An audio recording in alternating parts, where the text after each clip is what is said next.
you do it sideways? There we go. Someone grab that. I'm going to edit this down anyways. So, the first box I'm going to do is wet on wet, even wash. Even wash means that it's going to be pretty much the same color from the top of the box down to the bottom of the box. Wet on wet means that I'm going to paint wet paint on wet paper. So the first thing I'm going to do is I'm going to take my nice clean brush and I'm going to wet that piece of paper. So that whole square that I'm painting in is now wet. What happened to the pencil that I'm watering over the top of? It's not going to smear, exactly. Nothing's happening to it. That was a good answer, even though you were totally wrong. Nothing happens to it because pencil is archival. Water is not going to make it blend and smear. If you run your hands over it, it will. What do you think is going to happen to pen? It'll blend and smear, right. What I'm doing in the palette lid is I've created a little puddle. And I am going to use that puddle to start mixing up larger quantities of paint. So I'm going to take my red and I'm going to dip into the red dry paint. I'm going to put it into the palette cover. So now I've got enough paint to get me through this first process.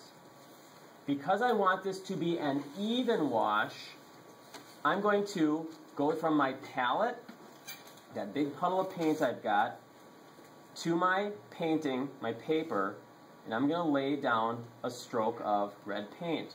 I'm going to go back to my palette and get another dab of paint, back to my palette, another dab of paint, back and forth, another dab, another dab. Actually, I should have this held up a little bit more on this kind of angle so that gravity is pulling the paint down, but I want as many people to see it as possible.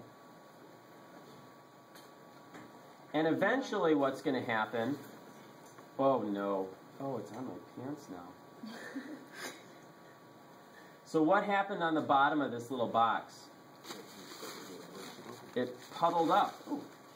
So what I'm going to do is I'm going to dry my brush off.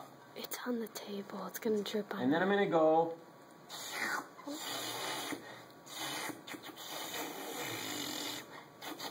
I'm going to dry that up. I'm going to use my brush like a sponge. And now, while this is still wet, yeah. While this is still wet, I'm going to put a little bit of salt in my hand, and I'm going to sprinkle this salt onto this wet paper. And this is going to show you some texture, okay?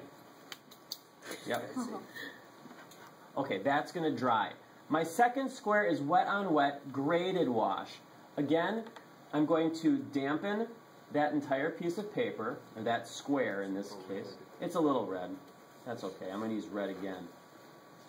And instead of going back to my palette for more paint, I am going to go to my bucket of water for water. Because instead of adding more paint to that square, I'm going to thin my paint down with water. I want to get a pretty intense red to start with. And now I'm going to hold this upright. I would do it bigger, but because I want everybody to see, I'm going to put down a real intense red at the top. Gravity is pulling the paint down.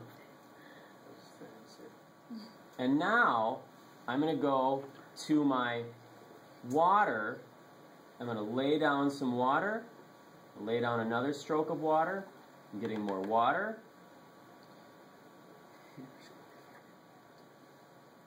What's happening to the paint as it's traveling down the page? For those of you in the expensive seats behind me. One, it's puddling up at the bottom, but what's happening to the intensity? It's getting lighter, exactly. Now, I dry this off. That's okay. Now, I'm going to use my...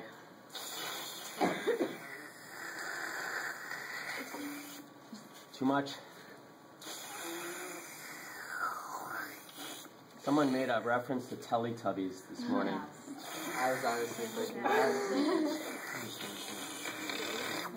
So now what I've got is I can't wait to watch that online. So now I've got a wet on wet graded wash and a wet on wet even wash. And we're going to learn how to do all these techniques.